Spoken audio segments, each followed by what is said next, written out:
In 1947, Billboard still had race record and country and western charts. Hank Williams released his first record in January of that year.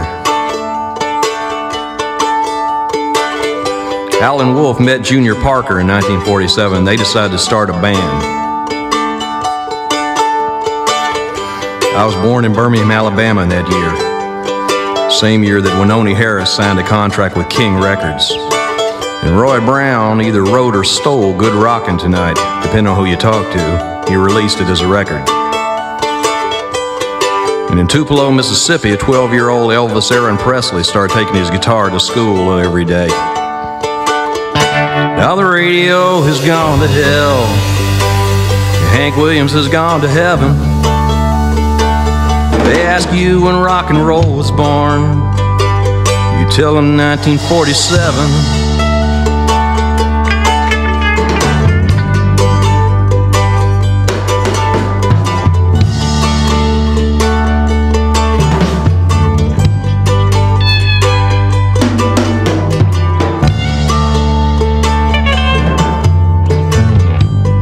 Jordan cut Reed Petite and Gone in 47, a real rocker. Ahmet Ertegun and Herb Abramson started Atlantic Records.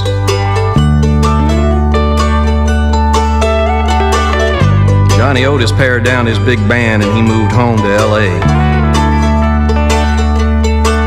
Meanwhile, the Shelton Brothers recorded a hillbilly version of Matchbox Blues, which had been handed down from Blind Lemon Jefferson, and would pass through Carl Perkins' hands before we got it back from the Beatles. I was born with the rock and roll, a joy and a fire down in my soul. When I'm gone, if I bypass heaven, tell them I was born in 1947.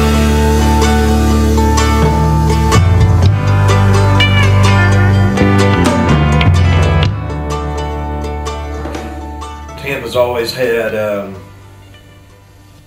some of the best music, some of the best rock and roll music that I've known about since I was a kid, since we moved here.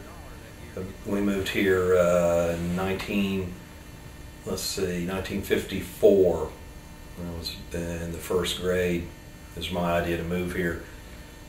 And my mother started bringing me home hillbilly records and rhythm and blues records, Ronny Harris, Big Joe Turner, and then Little Richard records and Elvis records. In 1956, she took me to a show at the Armory. The name of the show was the biggest rock and roll show of '56. And on the bill, Bill Haley and his Comets, Big Joe Turner, Laverne Baker, Frankie Lyman, the Teenagers, the Teen Queens, the Platters, Clyde McPhatter, the Drifters, and I don't remember who else, but that was all one show. And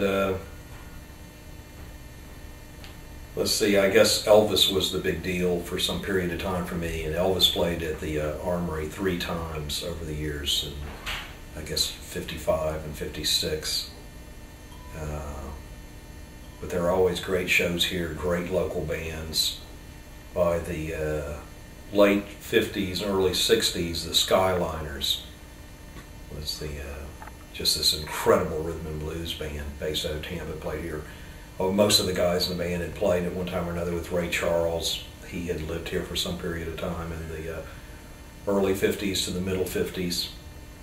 And there was a rock and roll band called the Rockers. They were great too. But the music scene here has always been incredibly healthy with some of the best music that I know about. There's never been much music business in Tampa for some reason. I don't know of a lot of stuff that's come out of Tampa that's been terribly successful commercially. This is where they shot the cover for the first Elvis Presley album. The famous shot, the tonsil shot they call it, where Elvis is holding his guitar and you can see down his throat.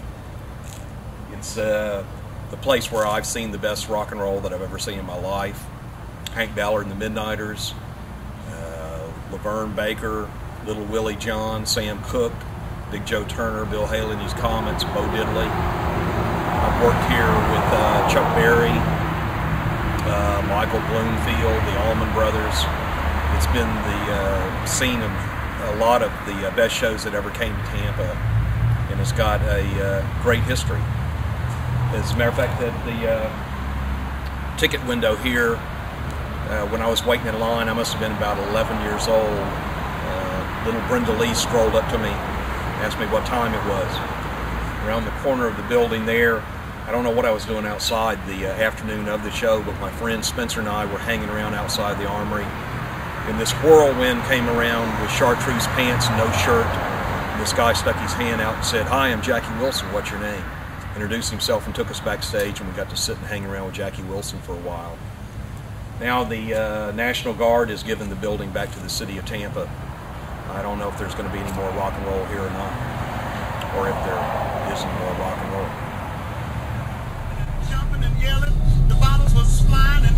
We're going into St. Petersburg. We're going looking for the house where Jack Kerouac lived his final days. All the old hipsters seem to end up in St. Petersburg eventually. I guess he died at 46 or something like that. The Beats, the musicians, Harry the Hipster Gibson apparently lived his final days out in St. Pete too, so we're going to find Kerouac's house.